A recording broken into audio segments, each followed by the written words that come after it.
Hello friends, welcome to this channel. As usual, here comes another difficult topic from NEET Biology. I am Dr. Narang and today I'll discuss about conduction or transmission of nerve impulse through axon. तो आइए start करते हैं उन important point से जो मैं इस video में कवर करूंगा। पॉइंट्स कौन कौन से हैं देखिए। Number 1, nature of impulse. इसमें हम डिस्कस करेंगे कि इम्पल्स की नेचर क्या है, वो केमिकल चेंज है या इलेक्ट्रिकल चेंज है, किस टाइप की चेंजेस होती है इम्पल्स में। दूसरा, न्यूरॉन का स्ट्रक्चर, पर्टिकुलरली मैं मल्टीपोलर न्यूरॉन दिखाऊंगा आपको डायग्राम में। और उसके बाद टाइप ऑफ चैनल, जो प्रोटीन चैनल्स होते हैं वो किस किस टाइप के प्रोटीन चैनल्स प्रेजेंट होते हैं। उसके बाद रेस्टिंग स्टेज, और रेस्टिंग स्टेज पे जो पोटेंशियल डिफरेंस है जिसे रेस्टिंग पोटेंशियल बोलते हैं उसे डिस्कस करेंगे। सीक्वेंस में नेक्स्ट हम लेंगे थ्रेशोल्ड पोटेंशियल, जिसे हम फायरिंग लेवल बोलते हैं, और साथ में एक्शन पोटेंशियल। एक्शन पोटेंशियल की दो फेजेस होती हैं, डीपोलराइजेशन एंड रीपोलराइजेशन। तो उनको हम सीक्वेंस में, ये दोनों बहुत इंपॉर्टेंट फेजेस हैं, तो इनको हम थोड़ा सा डिटेल में लेंगे जिससे कि आपको बेसिक्स इनके क्लियर हो जाएं। उसके बाद इम्पल्स का प्रोपेगेशन में स्टेजेस कौन कौन सी हैं वो लेंगे, और स्टेजेस के बाद refractive period and velocity of impulse वो हम डिस्कस करेंगे। तो सबसे पहले पॉइंट लेते हैं nature of impulse. Nature of impulse में सबसे पहले इम्पल्स की डेफिनेशन दी है। Impulse is a wave of depolarisation. Depolarisation क्योंकि अभी आपने पढ़ा नहीं है, तो जहां मैं डीपोलराइजेशन आएगा उसकी मैं डिटेल दूंगा, डीपोलराइजेशन रिपोलराइजेशन की। वहां डीपोलराइजेशन में मैं एक बार आपको फिर बता दूंगा कि इम्पल्स की डेफिनेशन क्या है। इम्पल्स का कंडक्शन जो है दैट इज इलेक्ट्रोकेमिकल फिनोमिनन। वो प्योरली केमिकल फिनोमिनन भी नहीं है क्योंकि उसमें से सोडियम और पोटेशियम जो हैं वो एक्सचेंज होते हैं, लेकिन साथ में उसमें चार्ज भी चेंज होता है, वो इलेक्ट्रिकल चेंज भी है। इसलिए हम दोनों इलेक्ट्रोकेमिकल चेंज हम बोलते हैं या इलेक्ट्रोकेमिकल फिनोमिनन बोलते हैं। एक्सन में कंडक्शन दिखाने के लिए मैंने एक मल्टीपोलर न्यूरॉन दिखाया है डायग्राम में। इसमें आप देखिए ये सेल बॉडी है जिसे साइटोन या पेरिकैरियन बोलते हैं, और इसके चारों तरफ आप देख रहे हैं डेंड्राइट है। डेंड्राइट का नंबर 1 से ज़्यादा होता है मल्टीपोलर में, और इसके साइटोप्लाज्म में साइटोन के, और साथ साथ डेंड्राइट्स में कुछ स्पेशल टाइप के ग्रैन्यूल्स हैं जो साइंटिस्ट के नाम पर हम निसल ग्रैन्यूल्स बोलते हैं। और उसके बाद ये एक्सन, एक्सन का जो बेस है उसे हिलॉक बोलते हैं, और उसके बाद जो है ये एक्सन दिखाया हुआ है। एक्सन में दो तरह की कंडीशन हो सकती हैं, या तो एक्सन माइलिनेटेड हो, उस पर माइलिन शीथ प्रेजेंट हो, और या वो नॉन माइलिनेटेड हो, बिना माइलिन शीथ के। माइलिन शीथ एक इंसुलेशन का काम करती है, और ये माइलिन शीथ जो है वो स्वान सेल से, अगर आप cranial nerves, spinal nerves, means peripheral nervous system की बात करें तो स्वान सेल्स जो है वो माइलिन शीथ सिक्रीट करती हैं, लेकिन सेंट्रल नर्वस सिस्टम में यही माइलिन शीथ जो है वो ऑलिगोडेंड्रोसाइट सेल्स होती हैं, वो सिक्रीट करती हैं। ये माइलिन शीथ पूरे एक्सन पे कॉन्टिन्यूएशन में नहीं होती, बीच बीच में गैप होते हैं जिन्हें हम बोलते हैं नोड ऑफ रेनवियर। उसी पे डिफरेंट टाइप के चैनल्स आप अभी पढ़ेंगे, वो चैनल्स प्रेजेंट होते हैं, और वहाँ पे आयनिक एक्सचेंज या दूसरी जो चीज़ें हैं, चेंजेस हैं, वो होती हैं। बाकी इंसुलेटेड एरिया में जो है यहाँ पे चैनल्स प्रेजेंट नहीं होते। अगर ये नॉन माइलिनेटेड फाइबर होता तो वो चैनल्स या गेट या जो भी हम डिस्कस करेंगे वो पूरे फाइबर पे, एक्सन पे प्रेजेंट होते। ठीक है। उसके बाद एक्सन के आप देखिए यहाँ पे ब्रांचेज हैं जिनको हम टर्मिनल बटन्स बोलते हैं, बटन शेप स्ट्रक्चर है टर्मिनल बटन्स, और ये ब्रांचेज जो हैं दूसरे डेंड्राइट से या सेल बॉडी से मिल करके सिनेप्सिस बनाएंगे, इसलिए इन टर्मिनल बटन्स को सिनेप्टिक नोब्स भी बोलते हैं। बीच में जो एक्सन मैंने पोर्शन पिंक दिखाया हुआ है उसको यहाँ मैंने एनलार्ज करके दिखा दिया है। उसमें जो साइटोप्लाज्म है उसे एक्सोप्लाज्म बोलते हैं और जो बाहर की मेम्ब्रेन है प्लाज्मा मेम्ब्रेन उसे एक्सोलेमा बोलते हैं। राइट। तो नेक्स्ट में हम देखते हैं रेस्टिंग स्टेज में क्या कंडीशन होती है। तो सबसे पहले देखिए रेस्टिंग स्टेज में ये ग्राफिक मैंने दे दिए हैं आपको एक्सप्लेन करने के लिए चीज़ें। तो उसमें देखते हैं टाइप ऑफ चैनल कौन कौन से हैं। तो 3 मेन टाइप के चैनल हैं। एक है लीकेज चैनल जिससे सोडियम पोटेशियम लीकेज हो सकता है, आयनिक लीकेज। दूसरे पंप चैनल्स जो एनर्जी कंज्यूम करते हैं और उससे जो है सोडियम पोटेशियम एक्सचेंज होता है। तीसरे टाइप के हैं वोल्टेज गेटेड चैनल्स जहां वोल्टेज चेंज होती है और उससे वो गेट खुलते या बंद होते हैं। तो वोल्टेज गेटेड चैनल में 2 टाइप के हैं, एक सोडियम के लिए मैंने पिंक कलर में दिया हुआ है और जो ग्रीन है वो पोटेशियम के लिए। तो ऊपर आप अगर आप देख पा रहे हो तो यहाँ पे जो ग्रीन वाले हैं ये पोटेशियम के हैं और जो रेड वाले हैं वो सोडियम के हैं। जो पंप चैनल है वो मैंने येलो कलर में दिए हैं। यहाँ देखिए पंप चैनल है जिसमें एक एटीपी कंज्यूम होता है तो 3 सोडियम बाहर जाते हैं जो इंट्रासेलुलर फ्लूइड है वहां से एक्स्ट्रा सेलुलर फ्लूइड की तरफ ईसीएफ की तरफ और 2 पोटेशियम बाहर से अंदर की तरफ आते हैं, लेकिन एक एटीपी खर्च हो जाता है इसमें। ऐसे यहाँ दिखाया हुआ है, यहाँ भी एटीपी कंजप्शन से, क्योंकि यहाँ भी ये पंप चैनल है। इसके अलावा जो मैंने बताया तीसरे जो ब्लैक में या ग्रे में मैंने दिए हुए हैं वो हैं लीकेज चैनल। लीकेज चैनल में पोटेशियम जो है, क्योंकि अंदर कंसंट्रेशन ग्रेडियंट ज़्यादा है पोटेशियम का, आप देख रहे हैं कि बहुत जगह लिखा हुआ है इनमें, तो यहाँ जो है कंसंट्रेशन ज़्यादा है, ग्रेडियंट ज़्यादा है, तो यहाँ से पोटेशियम जो है बाहर वो थोड़ा बहुत लीकेज हो सकता है। लीकेज ऐसा नहीं कि प्लाज्मा मेम्ब्रेन या बाइलिपिड लेयर से हो जाए, लीकेज के लिए भी स्पेशल चैनल हैं और उनसे लीकेज होता रहता है। पोटेशियम के बहुत कम होती हैं, वैसे मैंने एक दिखा दिया है नंबर में क्योंकि शो करने के लिए, अदरवाइज इसके सोडियम के बहुत कम होते हैं। तो पोटेशियम के तो मैंने इधर भी ब्लैक दिखाया इधर भी दिखाया है, तो पोटेशियम के हो सकते हैं लेकिन सोडियम के बहुत कम हैं। तो सोडियम जो अंदर आने का सिस्टम है वो बहुत बहुत रेयरली होता है, इसलिए हम इस मेम्ब्रेन को पोटेशियम के लिए स्लाइटली परमिएबल बोलते हैं क्योंकि पोटेशियम थोड़ा बहुत लीक हो सकता है बाहर, लेकिन सोडियम बाहर से अंदर रेयरली आता है, इसलिए हम उसके लिए बोलते हैं ऑलमोस्ट इम्परमिएबल प्लाज्मा मेम्ब्रेन को। तो ये पॉइंट इंपॉर्टेंट है, आप इसे ध्यान रखें। दूसरा जो है परमिएबिलिटी की बात करें तो परमिएबिलिटी सोडियम के लिए अगर आप देखेंगे तो परमिएबिलिटी ना के बराबर है। पोटेशियम के लिए परमिएबिलिटी मैंने बता दी स्लाइटली है। तीसरा प्रोटीन्स के लिए, प्रोटीन आप देखिए एक्सोप्लाज्म में अंदर प्रेजेंट है इंट्रासेलुलर फ्लूइड में, और ये नेगेटिवली चार्ज प्रोटीन्स जो हैं इनके लिए प्लाज्मा मेम्ब्रेन हो या कोई ये लीकेज चैनल हो उसके लिए प्रोटीन जो है वो इम्परमिएबल है, वो इसमें से पास नहीं हो सकती। सोडियम और पोटेशियम की कंसंट्रेशन अगर आप देखें तो सोडियम बाहर की तरफ ज़्यादा है एक्स्ट्रा सेलुलर फ्लूइड में और पोटेशियम इंट्रासेलुलर फ्लूइड में ज़्यादा होता है। चार्ज की बात करें तो बाहर पॉजिटिव चार्ज है, बहुत सारा सोडियम है आप देख रहे हैं, उसकी वजह से पॉजिटिव चार्ज है, और अंदर जो है नेगेटिवली चार्ज प्रोटीन्स की वजह से अंदर नेगेटिव चार्ज होता है। ऐसी कंडीशन में जब बाहर पॉजिटिव चार्ज हो अंदर नेगेटिव चार्ज हो, हम एक्सोलेमा को पॉलराइज्ड बोलते हैं कि वो पॉलराइज्ड है, उसमें एक पोटेंशियल डिफरेंस मेंटेन्ड है।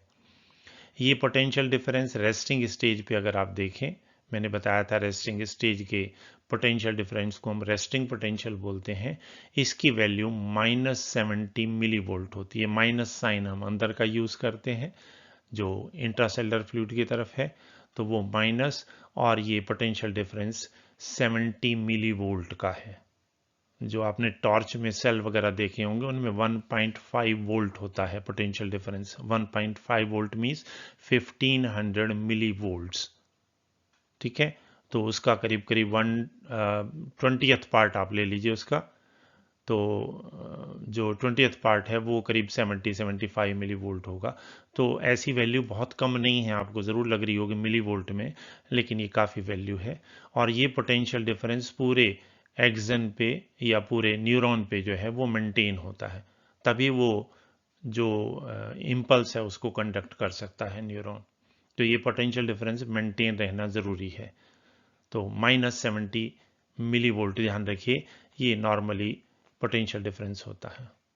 ऐसा ही पोटेंशियल डिफरेंस दूसरी लिविंग सेल पे भी है। आरबीसी में देखें तो -10 मिली वोल्ट होता है, मैंने कंपैरिजन के लिए दे दिया है। कार्डियक मसल में देखें -90 मिली वोल्ट है, स्केलेटल मसल्स में -100 मिली वोल्ट पोटेंशियल डिफरेंस होता है। ये पोटेंशियल डिफरेंस जो है मेंटेन करने के लिए सोडियम पोटेशियम पंप यूज होता है, जो ऊपर मैंने येलो चैनल दिखाए हैं, और वो एटीपी कंज्यूम करते हैं। आप इमेजिन कीजिए, अगर आप पूरे सेंट्रल नर्वस सिस्टम को ही ले लें तो करीब 100 बिलियन न्यूरॉन्स होते हैं, और आप इमेजिन कीजिए उन 100 बिलियन न्यूरॉन्स में potential difference -70 milli volt maintain करना इस पंप चैनल का काम है। सोडियम पोटेशियम पंप चैनल बोलते हैं, और वो एटीपी कंज्यूम करते रहते हैं। अगर आपको ये भी सरप्राइजिंग नहीं लग रहा तो मैं दूसरे तरीके से बताता हूँ। ब्रेन का टोटल साइज जो है वो करीब 1.5 kg आप मान लीजिए, तो 70 kg पर्सन में आप देखिए वो 5% के करीब होता है ब्रेन का वेट। और ब्रेन एनर्जी कितनी कंज्यूम करता है? 20%, 1/5 of the total energy of the body that is consumed by brain. तो आप देखिए कितनी एनर्जी उसमें लगती है इन पोटेंशियल डिफरेंस को मेंटेन करने में, क्योंकि ये तभी इम्पल्स को कंडक्ट कर सकते हैं। तो ये रेस्टिंग स्टेज के बारे में मैंने आपको बताया कि रेस्टिंग स्टेज में सोडियम पोटेशियम जो पंप चैनल्स हैं वो काम कर रहे हैं, और थोड़ा बहुत लीकेज जो है वो पोटेशियम के अंदर से बाहर की तरफ हो रही है। दूसरा रेस्टिंग पोटेंशियल की वैल्यू दी है -70 मिली वोल्ट होता है। क्लियर हो गया? नेक्स्ट पॉइंट हम लेते हैं, थ्रेशोल्ड पोटेंशियल क्या होता है। थ्रेशोल्ड पोटेंशियल को हम फायरिंग लेवल पे बोलते हैं। फायरिंग लेवल का मतलब है जिस पे इंपल्स जनरेट हो जाए, एक्साइटेशन डेवलप हो जाए। तो जो मैंने वैल्यू बताई थी रेस्टिंग स्टेज में -70 मिली वोल्ट है। आप सोचिए -70 मिली वोल्ट से अगर -65 हो जाए, ठीक है, तो उस केस में इंपल्स नहीं जनरेट होगा। -65 होने से या इवन -60 हो जाए, वो सोडियम पोटेशियम पंप चैनल फिर काम करेंगे और फिर -70 मिली वोल्ट मेंटेन कर देंगे उसको। हाँ, अगर इस मैग्नीट्यूड का जो स्टिमुलस दे दिया जाए कि वो वैल्यू -70 से -50 मिली वोल्ट या -55 मिली वोल्ट हो जाए, तो उस केस में जो है वो फायरिंग लेवल होगा, और उस वैल्यू को हम थ्रेशोल्ड वैल्यू बोलते हैं। क्या पता लगेगा उससे, या क्या उसमें चेंज होगी? तो उसके अंदर जो सोडियम गेट हैं वो खुल जाएंगे। तो सोडियम गेट -50 मिली वोल्ट या -55 मिली वोल्ट पे खुल जाएंगे, और उसी को हम थ्रेशोल्ड वैल्यू बोलते हैं। अगर आप देखिए यहाँ पे एक पॉइंट दिया हुआ है मैंने, ऑल और नन लॉ। ऑल और नन लॉ वैसे एनसीईआरटी में दिया हुआ नहीं है, पर मैं थोड़ा सा एक्सप्लेन कर दूं, क्योंकि मसल फाइबर में भी, न्यूरॉन्स में भी, मींस नर्व फाइबर में, सभी में काम करता है ये लॉ। ऑल और नन लॉ से मतलब है कि या तो इंपल्स जनरेट होगा तो फुल मैग्नीट्यूड में होगा, दैट मीन्स ऑल, और या इंपल्स जनरेट ही नहीं होगा। इसका मतलब वीक इंपल्सेस नहीं होते। आप स्टिमुलस वीक दे सकते हैं, स्ट्रांग दे सकते हैं, बहुत स्ट्रांग दे सकते हैं। मान लीजिए आप इतना स्ट्रांग स्टिमुलस दे दें कि -50 के बजाय भी -20 मिली वोल्ट हो जाए, तब भी जो इंपल्स जनरेट होगा वो उतनी ही मैग्नीट्यूड का होगा। इंपल्स में कोई फर्क नहीं पड़ता। तो या तो इंपल्स जनरेट ही नहीं होगा, अगर -50 तक नहीं पहुंचा थ्रेशोल्ड वैल्यू तक, तो इंपल्स जनरेट ही नहीं होगा। लेकिन अगर जनरेट हो गया है इंपल्स, तो उस केस में फुल मैग्नीट्यूड में होगा, और इसको हम बोलते हैं ऑल और नन लॉ। ठीक है, नेक्स्ट पॉइंट देखिए, एक्शन पोटेंशियल। एक्शन पोटेंशियल में दो फेजेस होती हैं, मैंने शुरू में आपको बता दिया था। फर्स्ट होती है डीपोलराइजेशन, सेकंड रीपोलराइजेशन। दोनों स्टेजेस बहुत इंपॉर्टेंट हैं कंडक्शन ऑफ नर इंपल्स में। उसके लिए आपको ध्यान रखना है कौन से वोल्टेज गेटेड चैनल जो हैं उसमें खुले होते हैं, कौन से बंद होते हैं, और चार्ज का स्टेटस क्या होता है, बाहर कौन सा चार्ज होता है, अंदर कौन सा चार्ज होता है। रेस्टिंग स्टेज को आप जरूर ध्यान रखिए, रेस्टिंग स्टेज में बाहर पॉजिटिव चार्ज है, अंदर नेगेटिव चार्ज है। पोटेंशियल डिफरेंस जो है वो है -70 मिली वोल्ट। तो फर्स्ट पार्ट हम लेते हैं डीपोलराइजेशन। यहां मैं थोड़ी सी डिटेल दूंगा आपको जिससे कि आप डीपोलराइजेशन को समझ सकें और रिपोलराइजेशन को आप ये डिफरेंशिएट कर सकें दोनों को। ठीक है, तो नेक्स्ट लेते हैं हम डीपोलराइजेशन। तो डीपोलराइजेशन में देखिए क्या कंडीशन होगी। यहां पे अगर आप डायग्राम में देख पा रहे हो इस ग्राफ में, तो -70 मिली वोल्ट था स्टार्टिंग में, लेकिन जब तक वो -50 मिली वोल्ट की रेंज में नहीं आ जाएगा तब तक इम्पल्स जनरेट नहीं होगा, या ये कहिए कि डीपोलराइजेशन नहीं होगा। और डीपोलराइजेशन के लिए क्या होता है, मैंने आपको बताया था, जैसी वैल्यू -50 मिली वोल्ट या -55 मिली वोल्ट पहुंचेगी, सोडियम गेट खुल जाएंगे। सोडियम गेट मैंने रेड में दिखाए हुए हैं, आप ध्यान से देखिए यहाँ पर ये सोडियम गेट खुल गए हैं। और बाहर इतना सोडियम मैंने आपको दिखाया था जिसकी वजह से बाहर पॉजिटिव चार्ज था, वो सारा सोडियम जैसे ही गेट खुलेंगे कंसंट्रेशन ग्रेडियंट के अकॉर्डिंगली सोडियम बाहर से अंदर आ जाएगा। ठीक है, तो इसको हम बोलते हैं, सोडियम को अंदर आने को सोडियम इनफ्लक्स। तो जैसे ही सोडियम गेट खुलेंगे सोडियम इनफ्लक्स होगा, लेकिन ऐसे टाइम पे पोटेशियम के गेट जो ग्रीन कलर के मैंने दिखाए हैं वो बंद ही रहेंगे। पोटेंशियल डिफरेंस की रेंज देखिए यहाँ पर क्या होगी। पोटेंशियल डिफरेंस शुरू हुआ -55 मिली वोल्ट से, और यहाँ से -55 मिली वोल्ट से पोटेंशियल डिफरेंस जैसे जैसे सोडियम अंदर जाता रहेगा, अंदर पॉजिटिव चार्ज कम होता रहेगा। -50 से जो है वो सॉरी अंदर जो नेगेटिव चार्ज था वो जो है चेंज होता रहेगा, और -50 से -30 20 0, उसके बाद +10 20 30, और जैसे ही 40 पे पहुंचेगा सोडियम गेट बंद हो जाएंगे। इसका मतलब पोटेंशियल डिफरेंस की रेंज -50 मिली वोल्ट से +40 मिली वोल्ट तक, और ये मैक्सिमम है जहां पे सोडियम गेट बंद हो जाते हैं, इसे हम बोलते हैं स्पाइक पोटेंशियल। तो यहां से -50 से +40 तक हम इसे बोलते हैं डी फॉर डीपोलराइजेशन, मैंने डिनोट किया है उसको डीपोलराइजेशन। तो ऐसे केस में अब बाहर नेगेटिव चार्ज हो जाएगा, अंदर पॉजिटिव चार्ज हो जाएगा। इसका मतलब जो रेस्टिंग स्टेज की कंडीशन थी उससे रिवर्स हो गया, इसे हम रिवर्स पोलराइजेशन बोल सकते हैं। रेस्टिंग स्टेज में बाहर पॉजिटिव था चार्ज, अंदर नेगेटिव था। अब बाहर नेगेटिव है क्योंकि बाहर से सारा सोडियम अंदर पहुंच गया, पोटेशियम ऑलरेडी प्लस अंदर था, तो अंदर पॉजिटिव चार्ज हो गया। बाहर अब नेगेटिव चार्ज है, इसलिए रिवर्स पोलराइजेशन बोलते हैं, और इसी के लिए टर्म देते हैं डीपोलराइजेशन। तो ऊपर जो हेडिंग में दिया हुआ है मैंने डीपोलराइजेशन, जो फर्स्ट फेज है वो डीपोलराइजेशन में रिवर्स पोलराइजेशन होता है, चार्ज बिल्कुल ओपोजिट हो जाते हैं एक दूसरे के। ठीक है, और आप याद कीजिए मैंने डेफिनेशन में शुरू में बताया था, wave of depolarisation is called impulse.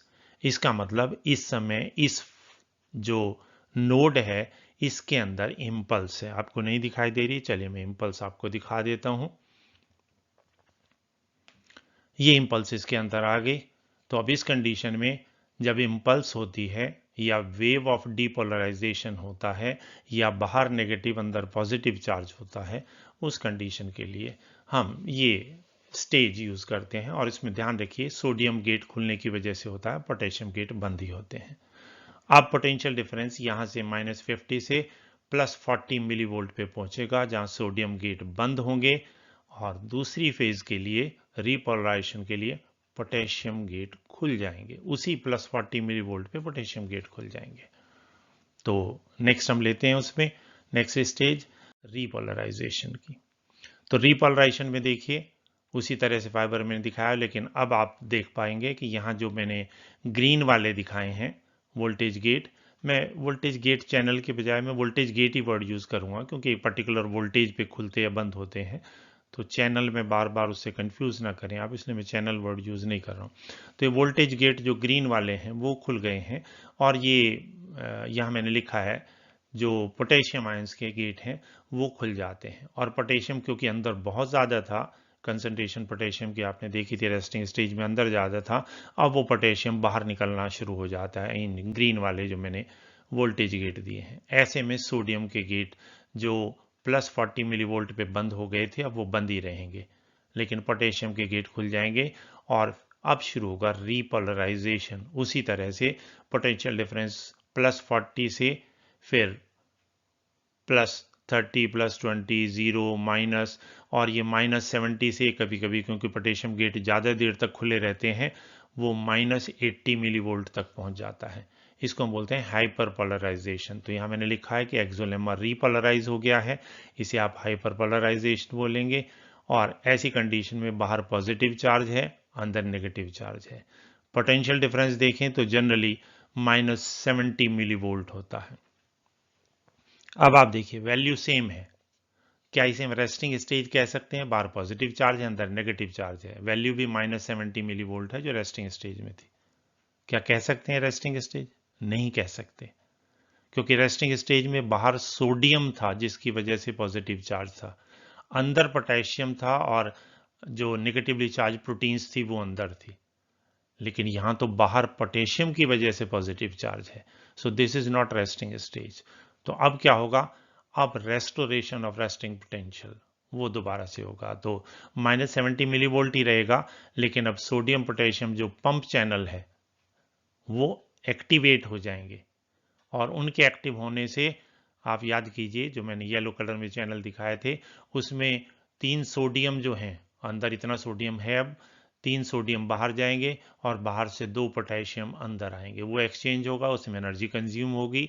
एक एटीपी कंजप्शन पे 3 सोडियम जो हैं वो बाहर जाएंगे और 2 पोटेशियम अंदर आएंगे। तो पंप चैनल एक्टिव होने से पोटेंशियल डिफरेंस -70 मिलीवोल्ट फिर मेंटेन हो जाएगा, लेकिन अब फाइनली बाहर सोडियम होगा और अंदर पोटेशियम होगा, उसे हम रेस्टिंग पोटेंशियल, और वो वैल्यू -70 मिलीवोल्ट है। तो यहाँ पे मैंने दिखा दिया रीपोलराइजेशन में। तो ध्यान रखिए रीपोलराइजेशन में पोटेशियम के गेट खुले हुए हैं और डीपोलराइजेशन में सोडियम के गेट खुले हुए थे। चार्ज भी दोनों में ऑपोजिट है, रीपोलराइजेशन में बाहर पॉजिटिव है और डीपोलराइजेशन में बाहर नेगेटिव चार्ज था। क्लियर? तो नेक्स्ट में हम लेते हैं ट्रांसमिशन के लिए जो प्रोपगेशन मैंने बताया था उसमें इम्पल्स में डिफरेंट फेजेस। तो मैंने 4 अलग अलग स्टेजेस ली हैं। पहले स्टेज में देखिए तीनों मैंने जो नोड दिखाए हैं, बीच में इंटरनोड नहीं दिखाए हैं मैंने, जो तीनों नोड दिखाए हैं वो उनके बाहर पॉजिटिव चार्ज है, अंदर नेगेटिव चार्ज है, और ये भी रेस्टिंग स्टेज में, ये भी रेस्टिंग में, ये भी रेस्टिंग में। दूसरी कंडीशन में मैंने दिखाया कि स्टिमुलस देने से यहाँ पे सोडियम गेट खुल गए, डीपोलराइजेशन हो गया। डीपोलराइजेशन की वेव को आप इम्पल्स बोलते हैं। बाहर सोडियम बाहर से सोडियम जो अंदर मूव कर गया तो बाहर नेगेटिव चार्ज आ गया, अंदर पॉजिटिव चार्ज आ गया, इसको हम बोलते हैं डीपोलराइजेशन। तो यहाँ पे डीपोलराइजेशन हो गया। अब ये डीपोलराइजेशन यहाँ से नेक्स्ट फाइबर में मूव करेगा और जहाँ डीपोलराइजेशन वहाँ रीपोलराइजेशन हो जाएगा। तो मूवमेंट के लिए मैंने दिखाया है कि बाहर से पॉजिटिव चार्ज जो है वो इधर एक्सचेंज होगा और यहाँ से पॉजिटिव चार्ज यहाँ चला जाएगा। तो यहाँ पे जो है वो बाहर नेगेटिव हो जाएगा, अंदर पॉजिटिव हो जाएगा, और यहाँ पे रिवर्स हो जाएगा, बाहर पॉजिटिव अंदर नेगेटिव।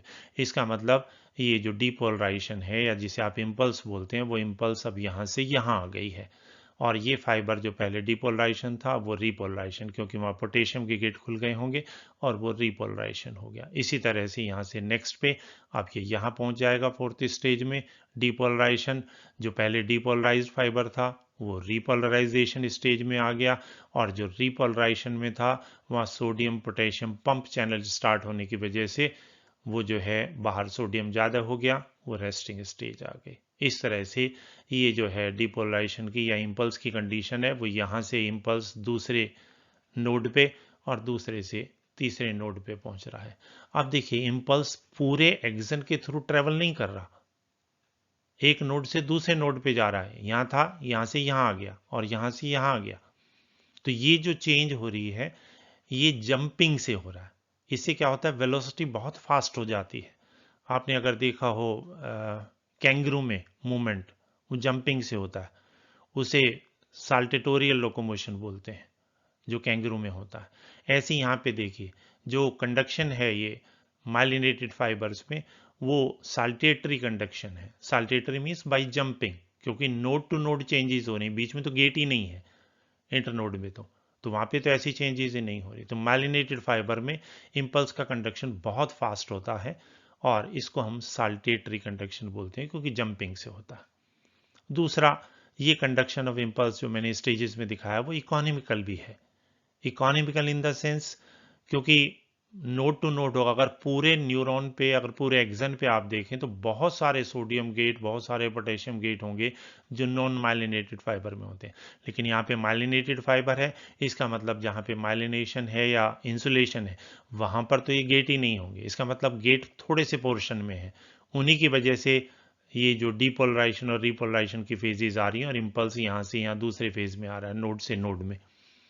ऐसे में थोड़े गेट खुलते हैं और उनको दोबारा से जब रिपोलराइजेशन रेस्टिंग स्टेज आएगी तो सोडियम पोटेशियम पंप चैनल कम यूज होंगे, कम सोडियम पोटेशियम एक्सचेंज होंगे, कम एटीपी खर्च होंगे। इसलिए ये एटीपी कंजप्शन के हिसाब से ये इकोनॉमिकल भी है।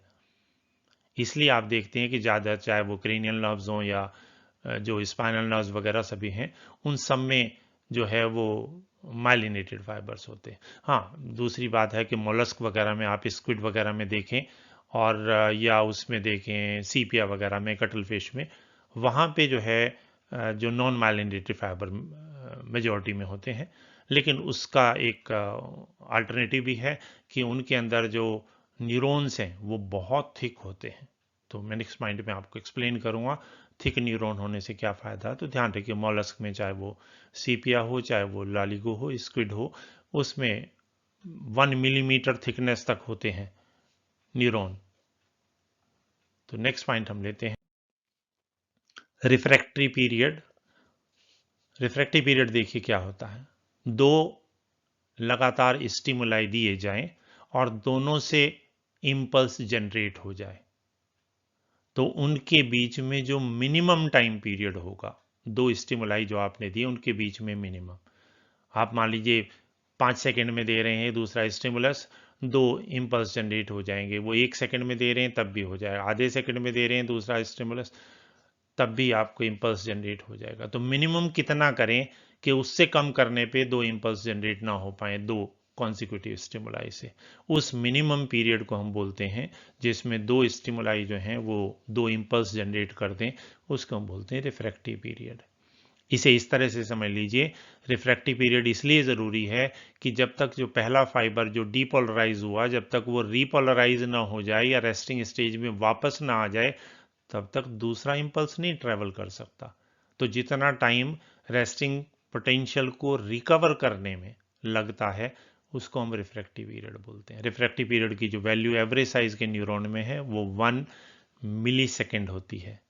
1 मिली सेकेंड मीन्स 1 सेकेंड का 1,000वां हिस्सा जो है, इतने टाइम में भी आप दो स्टिमुलाई दे दें तो वो दोनों इम्पल्स जनरेट कर देंगे। इसको इस तरह से अभी आप समझ लें कि 1 सेकेंड में 1,000 स्टिमुलाई अगर आप दे दें तो 1,000 इम्पल्स जनरेट हो जाएंगे। हाँ, उससे ज़्यादा अगर स्टिमुलाई आप दे देंगे 1 सेकेंड में 1,000 से ज़्यादा, तो इम्पल्स जो है वो 1,000 ही जनरेट हो पाएंगे। बाकी कंडीशन में वो रेस्टिंग पोटेंशियल में जो है वो नहीं लौट पाया होगा फाइबर, उसमें टाइम लग जाता है।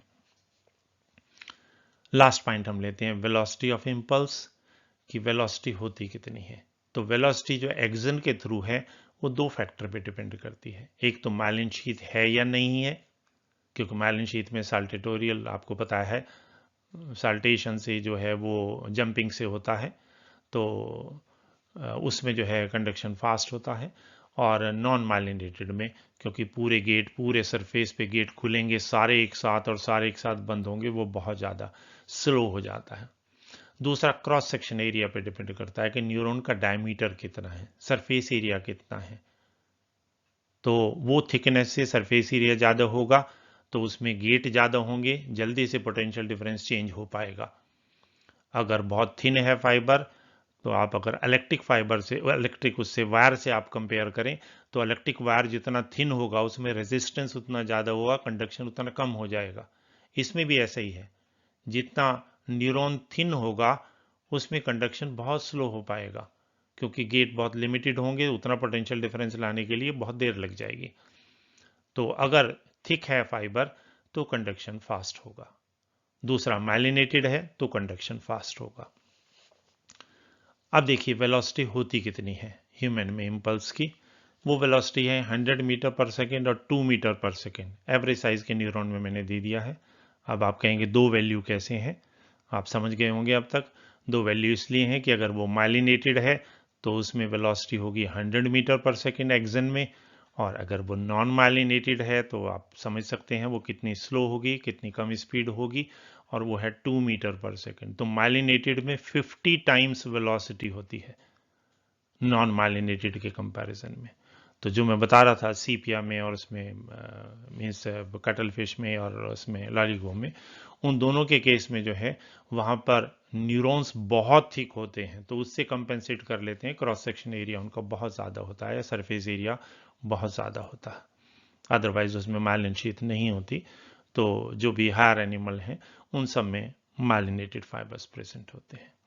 With this we come to the end velocity of impulse के साथ, और मुझे उम्मीद है आपको ये एक्सप्लेनेशन और जो ग्राफिक्स मैंने इसमें बनाए हैं, जो दिए हैं, वो भी आपको पसंद आए होंगे। फिर भी कोई क्वेरी है तो आप कमेंट सेक्शन में ज़रूर लिखें, and please like, share and subscribe. Thanks for watching. Happy learning and bye bye.